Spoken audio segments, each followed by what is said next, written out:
Estás sintonizando FM Ciudadela 88.7 y desde el corazón cultural de la ciudad de Montevideo, bienvenidos a Radio Ateneo, cultura que se escucha. Mi nombre es Daniel Corsi y junto a Santiago Tricánico y Diego Alexandre Asi, damos comienzo al programa de hoy viernes con el apoyo técnico, como siempre, de Esther Ferreira. La canción que escuchamos de fondo y durante todo el programa se llama Extraña, en la voz de Teresa Coronti, que homenajea a Eugenia Paz Ferreira. Hoy no vamos a tener la presencia de Santiago porque está de licencia, así que la Odisea de Santiago queda para la semana que viene. Sin embargo, vamos a tener sí la columna sobre teatro independiente, en la que María José Pedraja nos cuenta los orígenes del teatro. Luego tendremos a Diego Alexandre en su espacio Hablarte, que nos va a hablar sobre el constructivismo. Y en Diálogos de Café vamos a tener una visita muy interesante hoy en la radio que vamos a sorprenderlos, así que aguanten hasta el final. Vamos a contarles brevemente algunas de las actividades que se llevan adelante en el Ateneo de Montevideo, cómo ser las clases de reciclaje que se siguen dando todas las semanas. También tenemos las clases de historia reciente con el profesor Santiago Tricánico, los cursos de guión de cine y formación audiovisual con el cineasta uruguayo Gabriel Díaz, el taller de arte plástico, que se divide en 2 días distintos en la semana porque son diferentes tipos de visiones sobre lo que es el arte, ¿no? Uno lo da Ángel Caballero y el otro David Castellucci. También comenzó el semestre del teatro taller de teatro de María José Pedraja, las clases sobre historia del arte del profesor Carlos Brunetto, que siguen todos los martes, el taller de fotografía de la profesora Giselle Espinosa, está el curso de gestión cultural, curso que fue declarado de interés nacional por la Intendencia de Montevideo, y después hay distintas actividades culturales permanentes, como lo hace AEDI, que por lo general son actividades literarias específicamente. Después también tenemos el grupo de las Cesarinas, que hacen homenajes a distintos artistas, y así otros grupos también como Eratos, como Aude y la agrupación Gergu, con charlas que muestran distintas partes de nuestro país. Esther, vamos entonces al segmento de teatro independiente, ciclo de teatro independiente, que María José Pedraja lo ha llamado, para el día de hoy, el maracanazo del teatro independiente, hoy como ayer. Y nos va a contar qué es lo que ocurría en los años 50 con el teatro en Uruguay.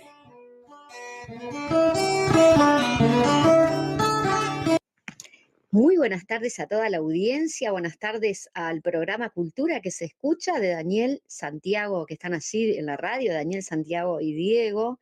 Hoy, bueno, en el marco del Mundial vamos a estar hablando del maracanazo del teatro independiente hoy como ayer. ¿Quién no recuerda aquellos años 50 en que toda América estaba atento a un aparato de radio para alentar a Uruguay, para alentar a la Celeste?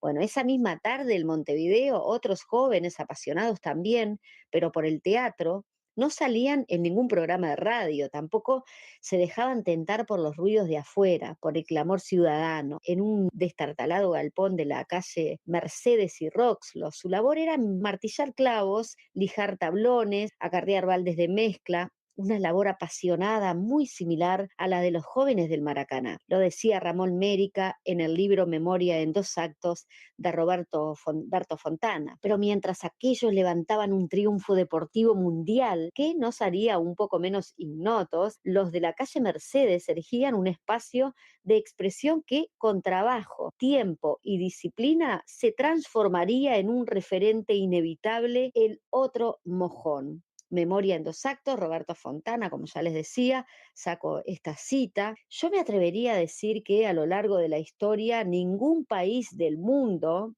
ni Uruguay, se paraliza por un estreno de teatro.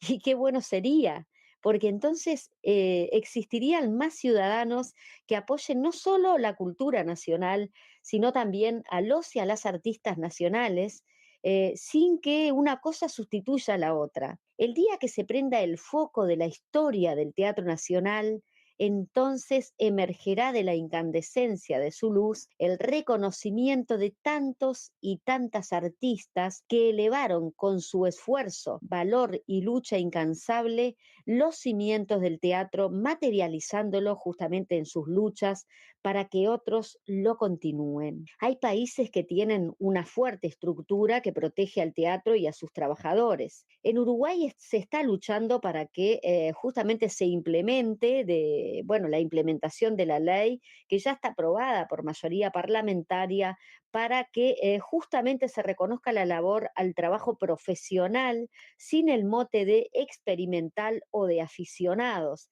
Y hasta muchos uruguayos llegan a decir que el teatro es un hobby. Bueno, en Chile es justamente donde se crean los primeros cimientos del teatro de arte de América Latina, con gran apoyo estatal. Luego, claro está, vino la trágica caída de Allende que arrastra también al movimiento teatral chileno.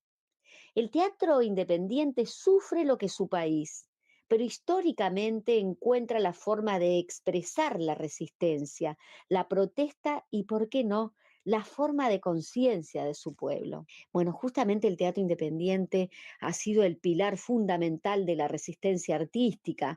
Cabe mencionar a algunos o algunas: Atahualpa del Chiopo, Margarita Sirgu, Rubén Yáñez, entre tantos y tantas otras, que implementaron o que implantaron con ellos su impronta ideológica y su estricta disciplina en la escena y en la vida. Había en aquellos tiempos una forma de expresar y transmitir el arte escénico que mucho se refleja en formas de ensayo, con un Roberto Fontana contando en su libro justamente Memoria en dos actos, que dice: yo ensayaba en mi trabajo en el baño, siempre oculté mi condición de actor, pero para mi asombro, cuando mis compañeros se enteraron, todos se hacían socios, compraban bonos y me ayudaban a vender. Eso es como una anécdota muy recurrente y que caracteriza justamente aquellos tiempos. El teatro independiente es símbolo de ensayos en las casas, adaptando justamente los lugares, el living, bueno, corriendo muebles, ensayos en lugares físicos que luego nada tenían que ver con el escenario donde justamente iban a actuar. Y de lo que se ganaba, ni hablar. Quien no tiene sala, la paga. Y lo que queda es para el elenco, para los técnicos, bueno, para todo el equipo de trabajo que hace posible el espectáculo y que justamente el espectáculo que luego ve el público. La plata que recibían daba para el bus o compartir un café o un vino en algún bar cercano al teatro, lleno de bolsos con personajes guardados. También los comentarios: me quedé sin letra, no me diste el pie, saliste por la pata equivocada.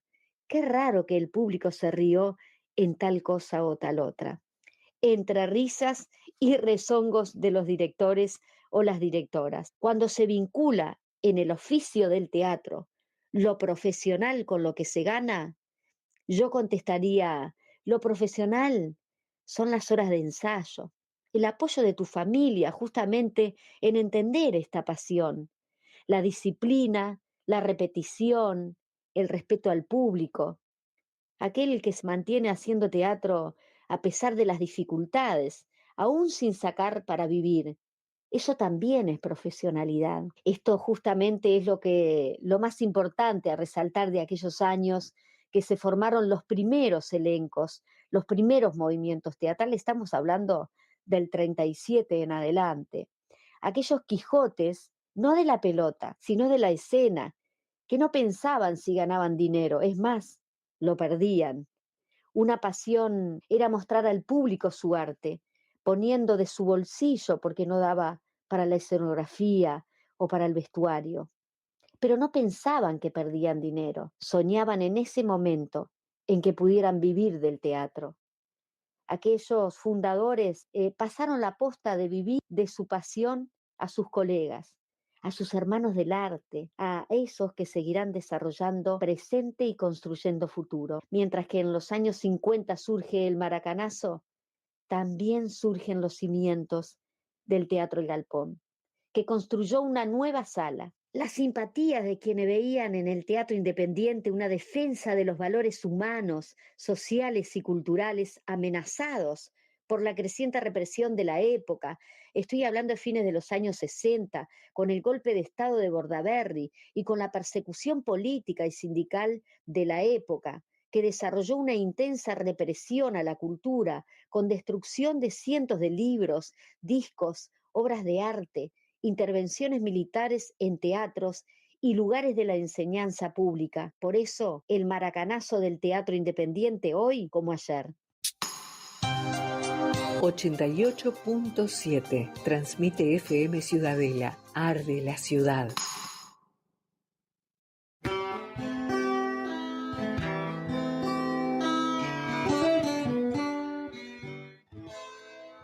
¿Cuántas verdades, Esther? Nos comentó ahora María José Pedraja con respecto al teatro y cómo todavía hoy se sigue repitiendo un poco todo esto, ¿no?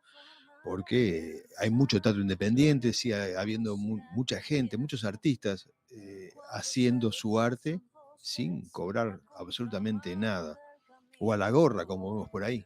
Hola, buenas tardes. Sí, es cierto, ella misma nos contaba en la entrevista que tú le hiciste cuando estuvo acá, que el teatro que ellos los llevan el esfuerzo que tienen los actores, bueno, directores y escritores de obras, ¿no? Ella nos contaba que iban por los barrios y cobraban a la gorra, y bueno, y después hay que dividir, porque a la gorra nunca sabés lo que te puede. No es lo mismo cortar un ticket en un teatro que sabés que si te va a ir más o menos bien, ¿no? O podés alargar algunas funciones más, seguir al lugar, a veces no sabés cuánto va, si te va a dar para ir, para volver al ómnibus, digo, nunca sabés. Claro, y pasa hoy, ¿no? Porque si vos empezás a descontar el alquiler del teatro, el alquiler de, no sé, si hubo música, sí, las luces, el técnico, los equipos, empezás a descontar todo. Escenografía. Claro, sí, vestuario, no sé. Digo, hay un costo, que cada obra es diferente, pero hay un costo. Claro.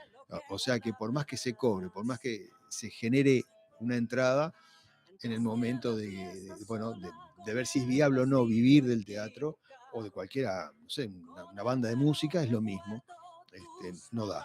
Sí, y la comparación esa con el fútbol, ¿no? Que por el fútbol, vamos a donde sea y como sea.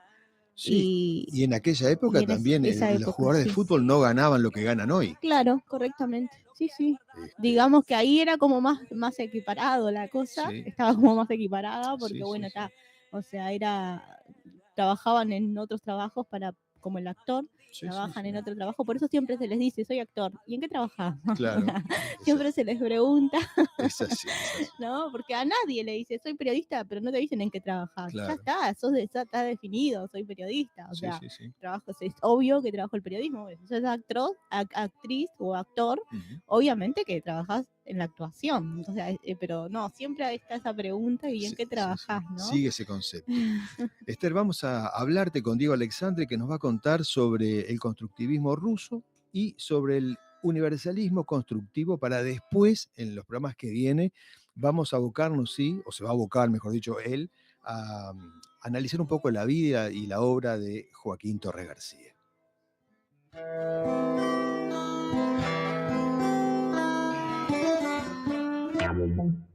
Hablarte con Diego Alexandre.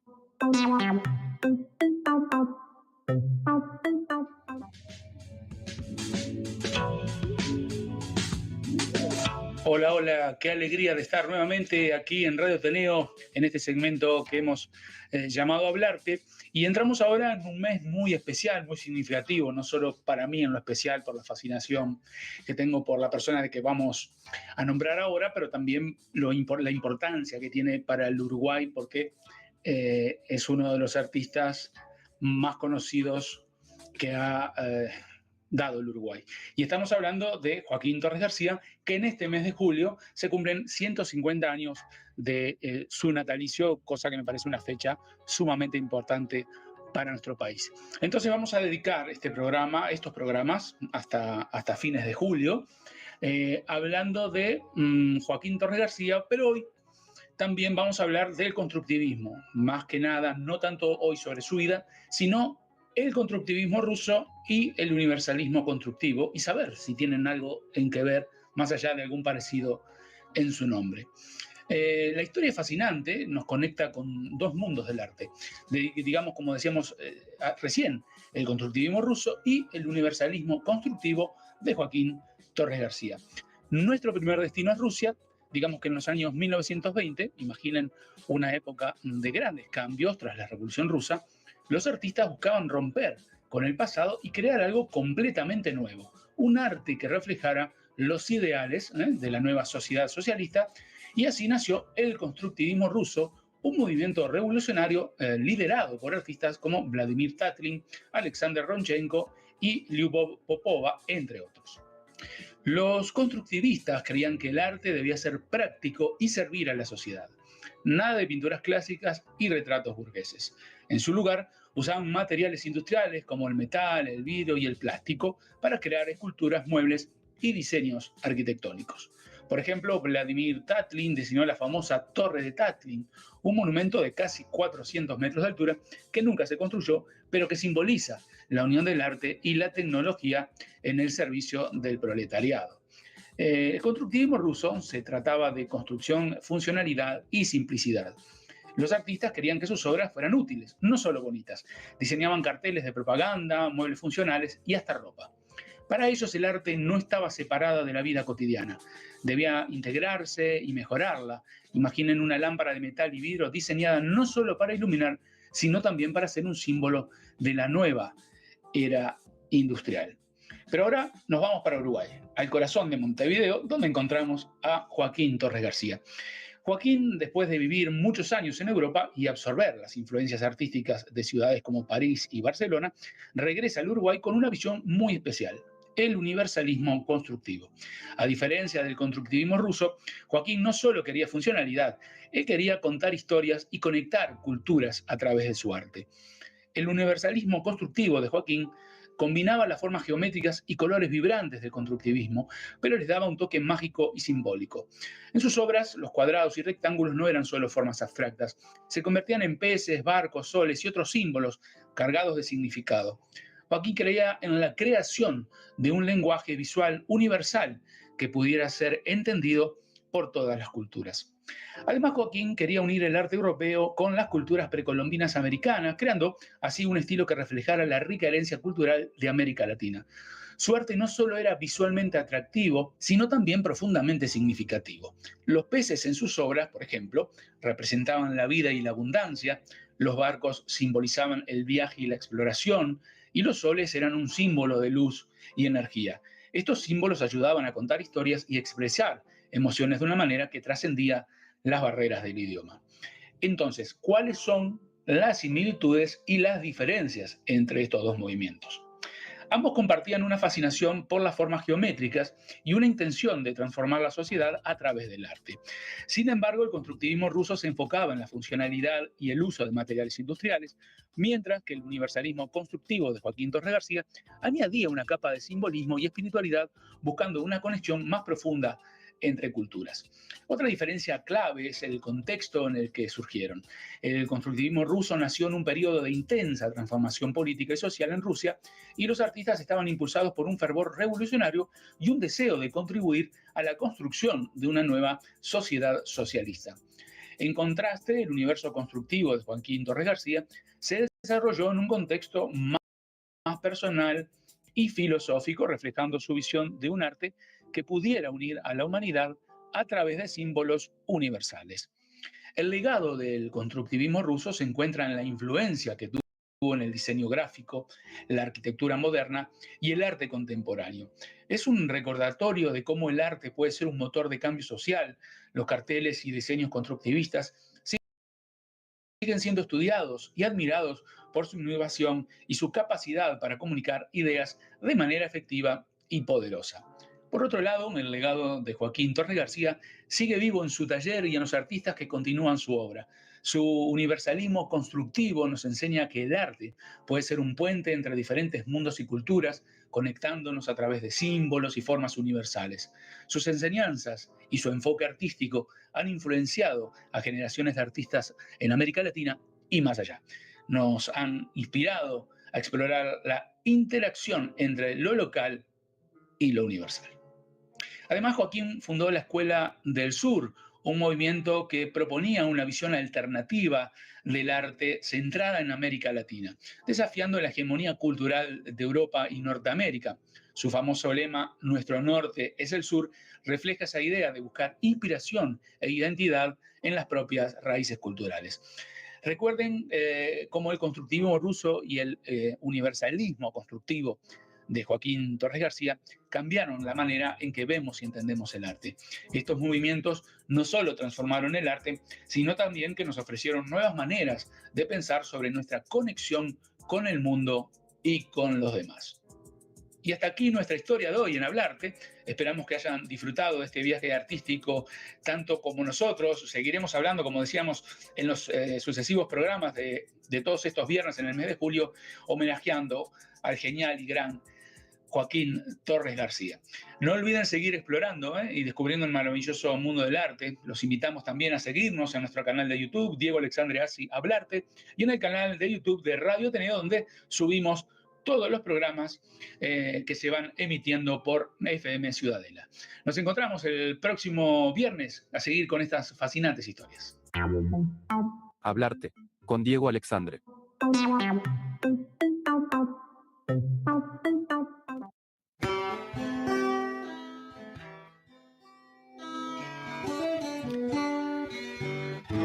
Como siempre, Diego nos deja reflexionando, ¿no?, sobre cómo se han manifestado todos estos movimientos artísticos. Y espero que antes de fin de año Diego nos pueda hablar sobre el arte madí, que de alguna forma tiene algunos elementos que salen del constructivismo. Es una historia que se la va a contar Diego en su momento. Vamos a conversar un poquito sobre la presión en las redes, que es un tema que está relacionado un poco a lo que viene después en Diálogos de Café. En cierta medida tiene su conexión. Sabemos que los últimos quizá 20 años, todo lo que es la información se ha expandido a un ritmo vertiginoso.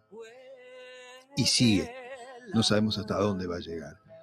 Eso es algo que no se puede negar, ¿no? Las posibilidades de la tecnología nos ha brindado muchas herramientas nuevas y muy buenas, y lo seguirán haciendo. Y han afectado a la comunicación, la ha transformado.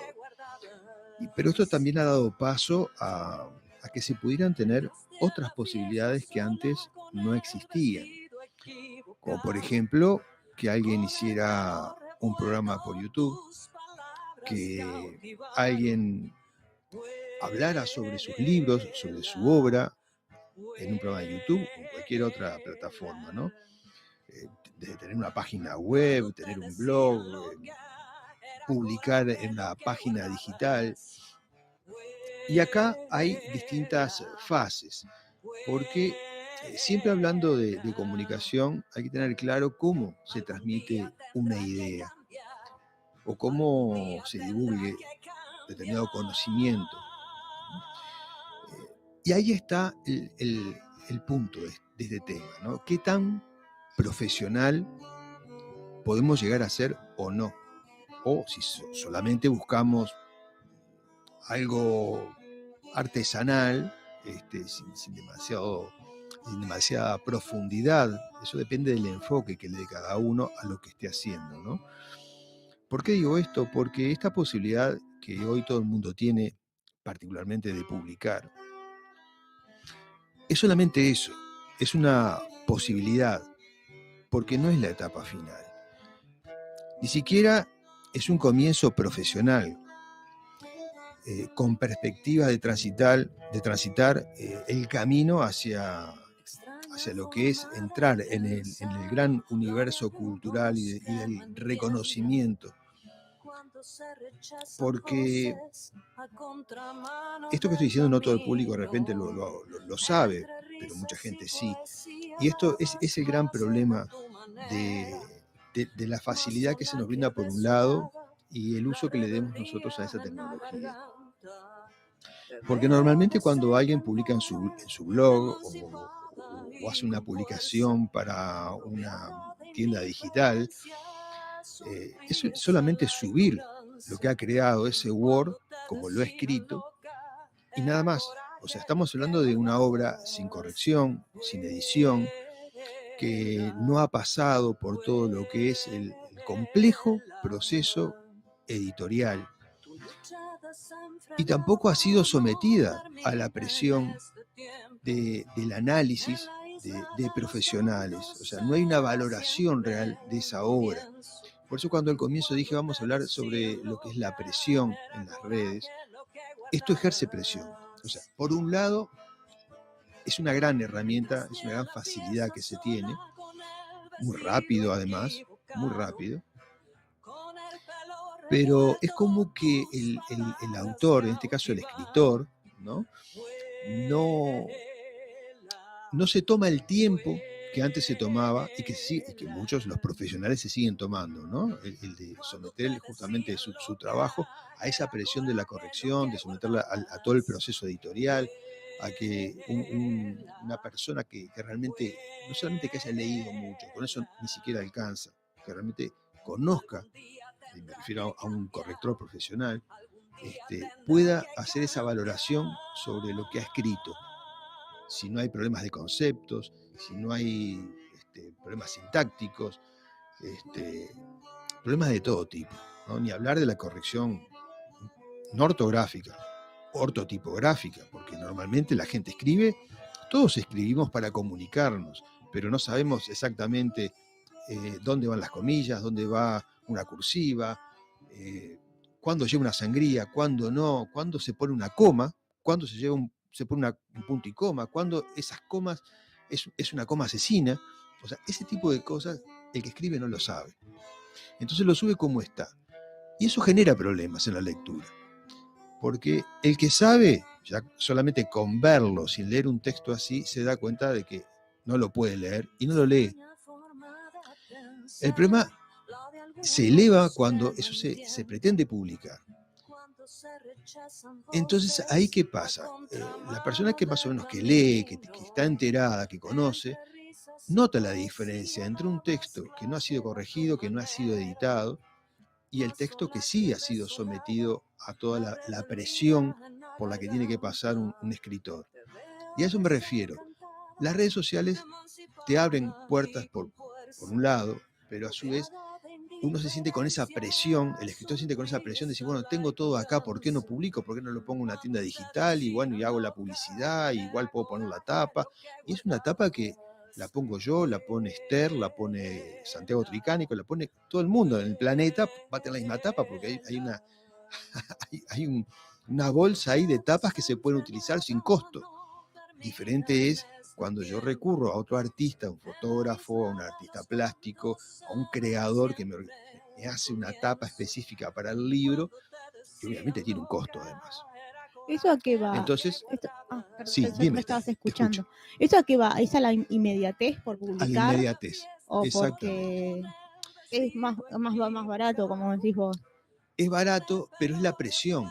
Como hay facilidad y todo el mundo lo hace, yo también siento la presión de, bueno, ¿y por qué yo tengo poemas, tengo determinados cuentos y los quiero publicar? ¿Y por qué no los publico? Porque si todo el mundo lo hace y los subo, pero no me pongo a pensar que realmente estoy mostrando algo que no va a ser valorado. Y va a pasar el tiempo. Y a veces el error es cometer de que, bueno, el autocorrector de lo que estoy escribiendo, si es cibernético, me corrige y a veces no corrige de la misma manera que vos te estás expresando la lectura, o sea, la escritura en este caso. Exactamente, Esther. Mirá, y todo esto cambió porque hace pocos años, no tantos, creo que 2010, capaz que me equivoco, pero ponele 2010, 2008, y se puso en la Facultad de Humanidades la Tecnicatura de Corrección de Estilo. Claro. Una tecnicatura que dura 5 años, es compleja, es complejo, no es fácil, es muy compleja. Y lo peor es que no tiene una salida laboral, porque a menos de que vos sepas que vas a trabajar en una Una editorial, editorial, claro. no tenés dónde trabajar. ¿Dónde? Eh, O una redacción de un diario que hoy por hoy también, cuando Tampoco. mirás las redacciones, a veces Claro, estás leyendo algo que dices, ¿qué pusieron acá? O exacto, cómo titularon, sí, o cómo el subtítulo, exacto, porque eso es importante a veces, claro que el sí, titular, el subtítulo muestra mucho también a veces, cuando el exacto, titular no impacta. El guión, la sangría, todo eso, todo, a veces están como los diarios, están como, sí, cuanto más entra, ¿viste? Es como la publicidad, cuanto más entra, más corta es, pero si no te entra como lector, no lo querés ver. claro. Entonces, por un lado, te facilita y vos decís, bueno, si lo puedo hacer, confío en el corrector de Google. No, horrible, eso no se puede confiar en, Y no, porque porque el idioma español no, exacto, no es general. no es general. Y te digo algo, Esther. Y más cuando hacen la traducción, que es para otros países, Exacto, después la traducción no es la correcta, porque hay no, palabras que no se deberían utilizar para describir algo, ¿no? exacto, Esther. Y mirá, y te digo más, es muy sencillo. Nosotros hablamos español. En Argentina también, en Paraguay también, en Perú también, en México también, en España también, en Ecuador también, en Colombia también. Y en Colombia hay muchas palabras que nosotros utilizamos acá. Pero somos diferentes culturas. Claro. Realmente hablamos distinto. Bueno, Nos entendemos. dentro de nuestro mismo Uruguay hablamos distinto. Claro, bueno, no, pero tenemos un lenguaje Sí, el español, te oficial. entiendo, sí, ¿no? sí. Nuestro lenguaje oficial en Uruguay es uno. Y en Argentina, hasta por ahí, no pasaría, no habría problema en Argentina. Claro. Pero sí en Chile, sí en todos los demás países de habla hispana. Porque se escribe diferente, tenemos expresiones diferentes, entonces no es lo mismo, no es lo mismo. Quien te diga que sí, que es lo mismo, bueno, no, eso ya no es profesional. A la hora de todos escribimos, nos podemos comunicar perfectamente con un mexicano, con un colombiano y con un español. Claro. Nos podemos comunicar, pero a la hora de publicar, eso es otra historia. Claro, y mismo a veces pasa también con los actores. A veces les piden el español neutro también, que se dice, para poder trabajar en ciertas plataformas. Exacto. O sea que el mismo lenguaje que estás utilizando es el que vas a leer. O sea que, entonces también está eso también. Muy buen ejemplo, Esther, porque eso te da justamente el carácter profesional de quien esté llevando el proyecto adelante. Pero ¿qué pasa con esto? Eso es un arma de doble filo, porque quien se toma todas las cosas a la ligera y publica sin corrección, sin edición, porque no quiere de repente pagar a un corrector, y lo publica así, o sea, como yo digo, le pone 2 tapas y listo. ¿Qué sucede?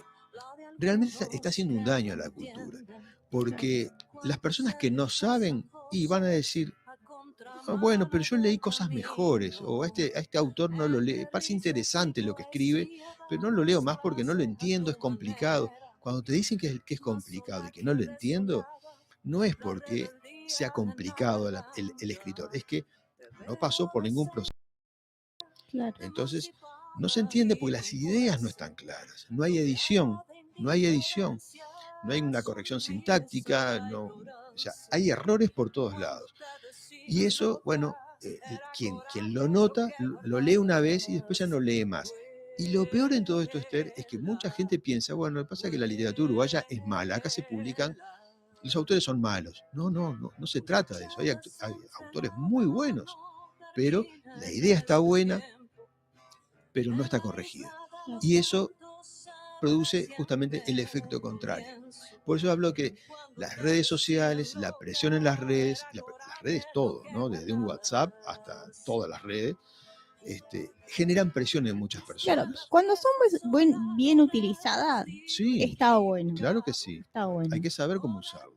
Porque es una buena herramienta que tiene mucho alcance también, ¿no? Que a veces el lector común no va a una librería, entonces lo compra, cuando son bien utilizados. porque hay algo bien redactado, como vos decís, o bien planteado, o bien plasmado. Pero a veces sí pasa de que dentro del montón sobresale más los errores que lo bueno, ¿no? Claro. Y bueno, y todo esto también ha generado que mucha gente lo haya visto como un negocio. Y como un negocio uno ve por allí cantidad de antologías que se presentan, y entonces te cobro 2.000 pesos y vos publicame, y eso no tiene ningún tipo de control, y justamente queda ahí, en un trabajo artesanal. Claro. Entonces, el autor se tiene que preguntar si realmente quiero hacer algo artesanal que quede acá en mi tribu, en el grupo de mi gente, o lo regalo a mi familia y queda ahí. Claro. Pero ya de ahí a creerse que ese autor, porque es un autor, si hizo algo propio, es un autor, ¿no? Pero de creerse que ya es profesional, de que se puede decir escritor, no. Porque es como decía el otro día Ceballos, como músico que estuvo acá, Uh-huh. que justamente el músico tiene toda una trayectoria, ¿no? Del estudio del instrumento, de armonía, de conocer la música. Eso es un músico. También hay gente que trae ese don, que puede ejecutar o puede cantar sin demasiado entrenamiento, pero personas como esas son pocas. Claro.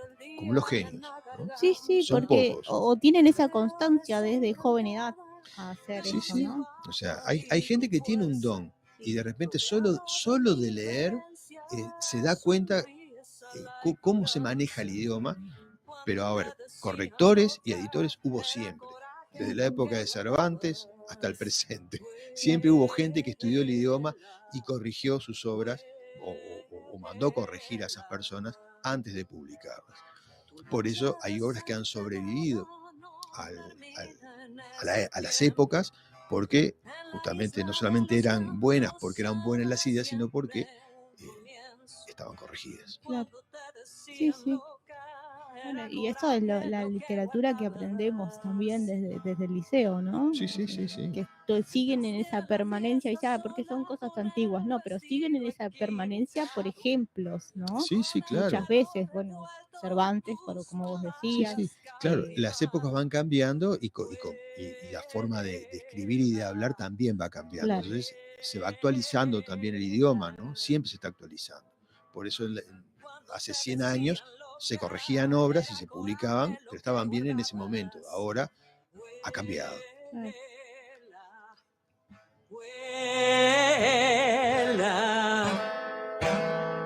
Algún día tendrá que cambiar, algún día tendrá que cambiar.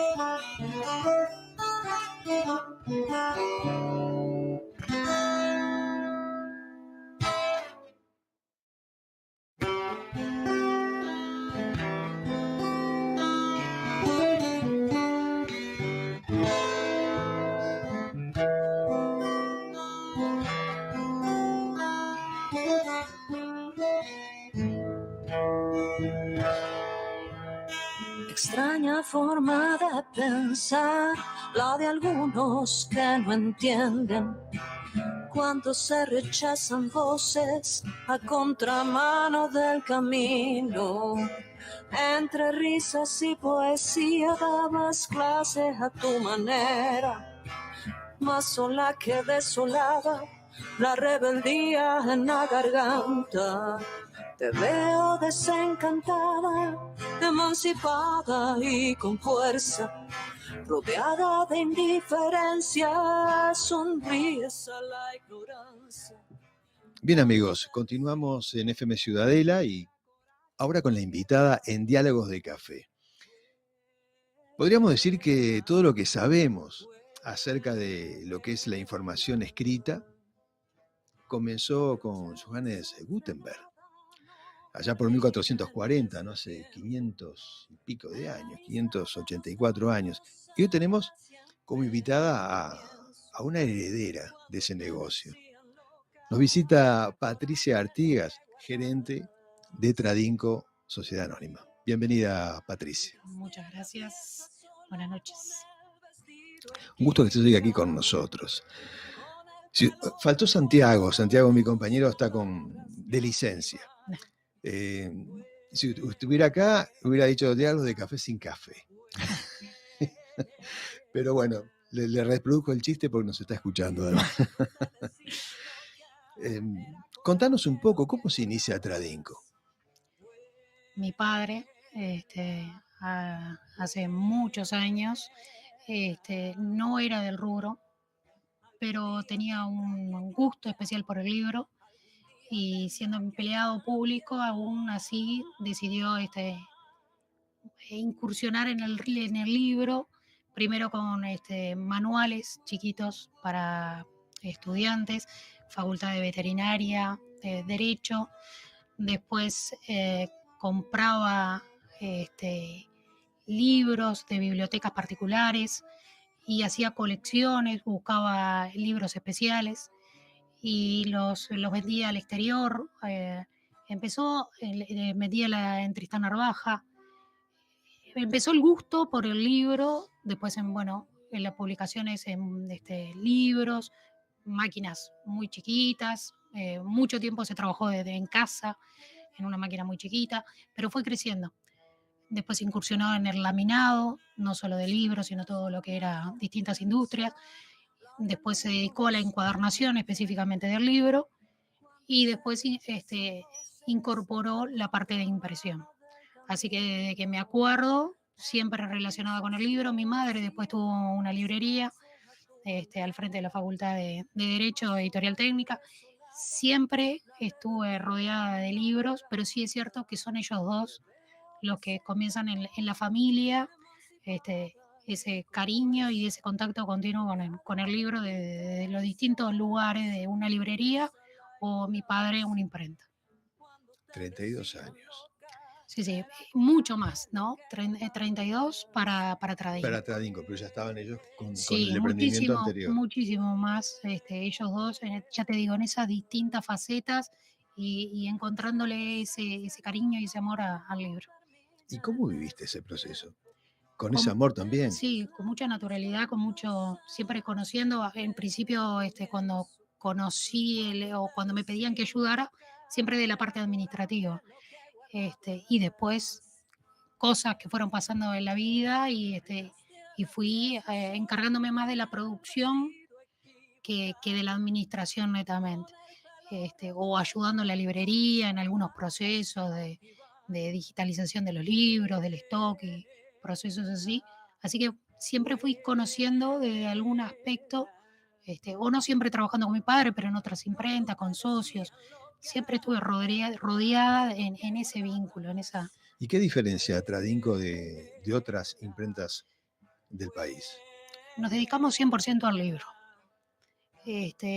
Y a pesar de que está en crisis, y no solo el libro, sino todo lo que es papel, pero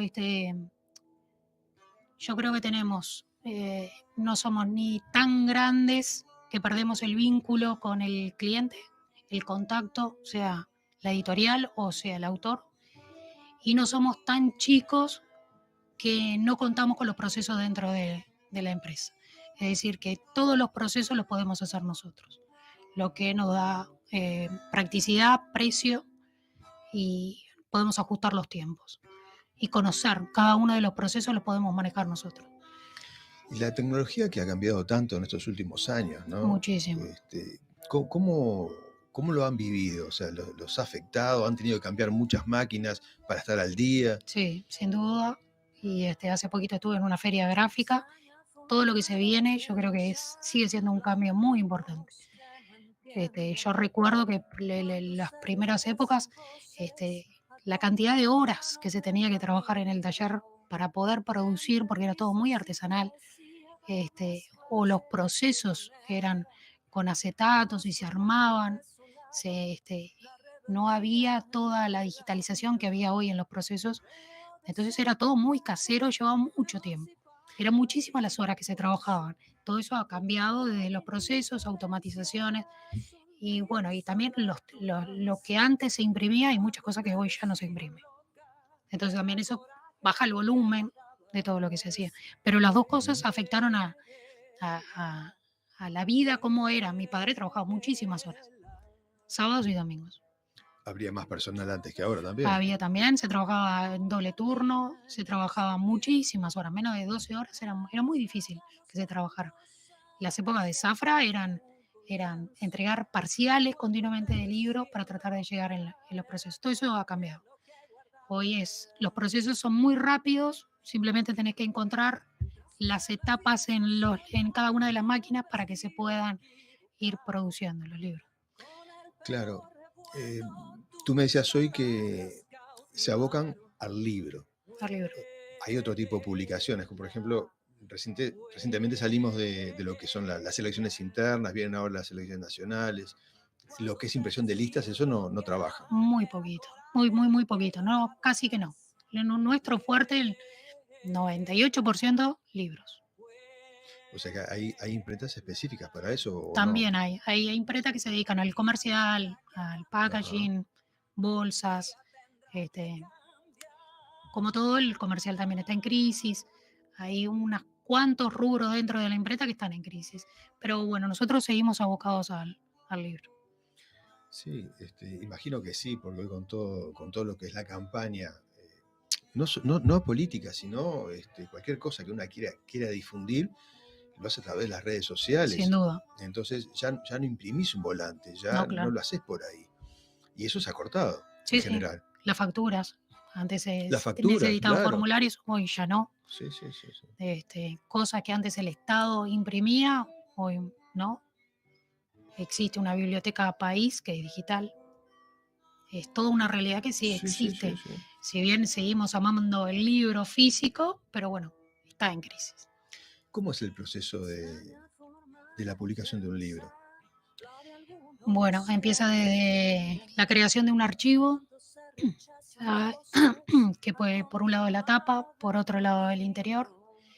Y una vez que están aprobados los materiales por el autor, por la editorial,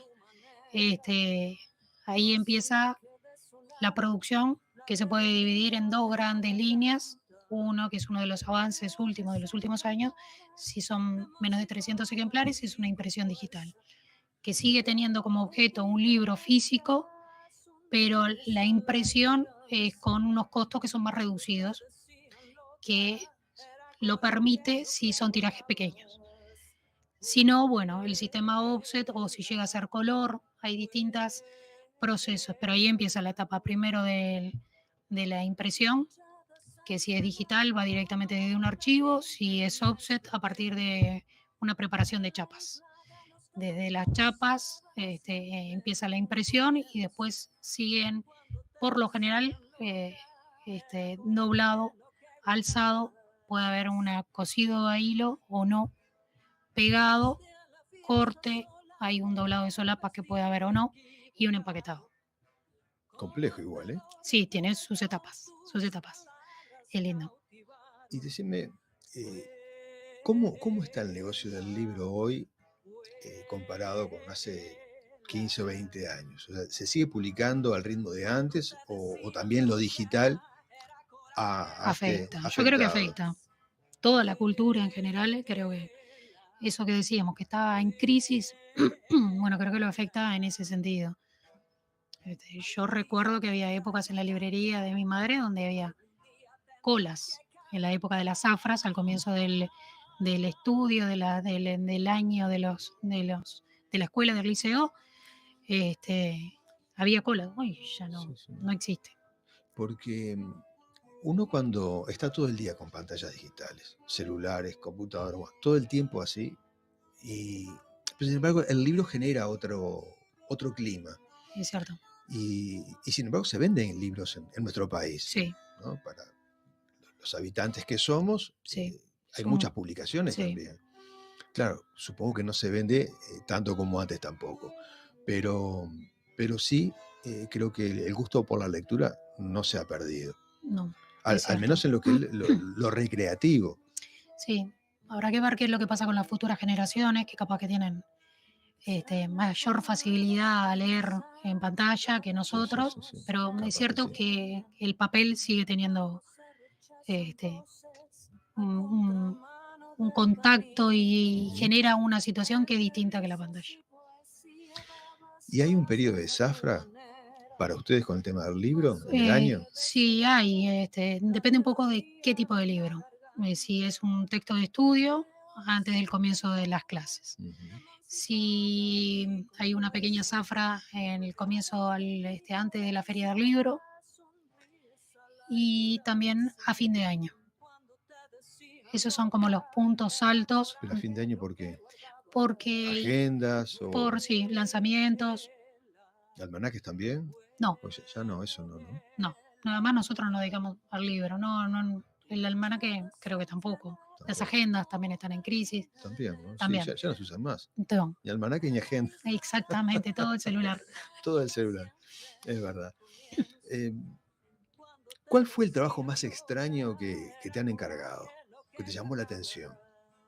No, creo que extraño, creo que dentro del libro se puede, ¿Por sus dimensiones o por bueno, algún libro muy grande o capaz que, pero no recuerdo lo algo que fuera. artístico? ¿No? No, nada Somos muy. conservadores hasta en eso. Sí, no recuerdo nada que fuera tan raro que dijeras fue único. Mirá. No. Creo que todos son muy particulares y a veces, pero sí es cierto que hay alguna línea que son muy clásicos, digamos, y hay otros que, bueno, que quieren tener una impronta distinta, pero creo que hoy por hoy no hay nada que sea tan raro que sea único Ujú. en el libro. ¿Y cuál fue el momento como empresaria que más satisfacción te dio? ¿O algún periodo por algo en especial? Bueno, supongo que incorporaciones de máquinas, hay momentos que tienen desafíos capaz y Ujú. bueno, tratar de encauzar esos desafíos capaz que son las satisfacciones, pero creo que día a día tenés de las buenas y de las malas continuamente. Y creo que bueno, gestionar eso creo que es lo más eficiente, es lo que te da el balance de la gestión o de tratar de ver eso que estamos diciendo, estás en crisis y entonces estás continuamente buscando lo mejor o la oportunidad o cuál es el cambio. Te hago esta pregunta porque, como cualquier negocio, o no es cualquier negocio, o al menos me parece que no es cualquier negocio, el negocio de la imprenta, aunque esté el aspecto comercial presente, porque creo que uno cuando tiene un negocio de otra cosa, como que, bueno, lo toma con, no sé si con frialdad, pero no tiene el mismo sentimiento, ¿no? Creo que la literatura o lo que es la cultura debe despertar otro, justamente eso, ¿no? Otra sensación sobre lo que estás haciendo. Y además, si bien en todo lo que uno haga hay una responsabilidad, es como que vos sabés que lo que estás publicando, si no sale bien, como que el efecto de quien lo lee, si no está bien, va a ser tremendo. La responsabilidad nuestra no es tanto el contenido. No, claro. Entonces, sí, lo que me parece que da satisfacción es que es una parte como de creación, Ujú. aunque el contenido no es nuestro, Claro. es algo que antes no estaba y a partir de nosotros sí es algo que ahora empieza a circular y que depende mucho del contenido, depende del autor, de la editorial, no es nuestro, pero sí es algo que yo muchas veces le digo, es una manera de preservarlo. Hay 4 ejemplares que van a estar en la Biblioteca Nacional y que es una manera de que esa idea o ese contenido, sea bueno o sea malo, esté. Pero, claro, Patricia, pero el tema es ese, ¿no? Que, o sea, conozco el trabajo de ustedes y es un trabajo de calidad. Pero no siempre uno ve esa calidad. Cuando uno ve un trabajo de Trainco, dice, está bien hecho. Y el que esté bien, eso es porque ustedes se han preocupado porque salga bien. Y eso se nota. Claro, es una preocupación. que todas esas etapas y todos esos procesos mantengan la calidad como para que al lector final vea un producto que además de su contenido, Claro, que le permita disfrutarlo. claro que sí.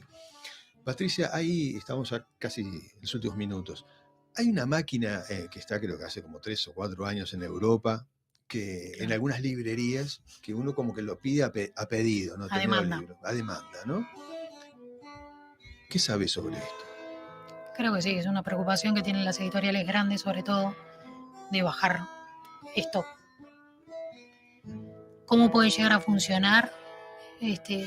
Supongo que bien, pero me imagino que deben de tener toda la preocupación y de eso que estábamos hablando, ¿no? De cómo atrás de una oficinita va a poder subsistir y subsanar o solucionar lo que necesitamos. Muchísimas máquinas ¿Es y lo que se nos viene? Bueno, capaz que sí. Yo supongo que sí. O bueno, o las editoriales trabajar eso, ¿no? Nosotros como imprenta dar ese servicio a demanda. Patricia, un gusto que hayas estado con nosotros. Desde Muchísimas Gutenberg gracias. a Patricia Artigas. Nos vamos. Gracias por acompañarnos. Muchas gracias. Nos presentamos a la amiga, Laura. a Laura. Gracias, Laura. Nos encontramos la semana que viene. Adiós.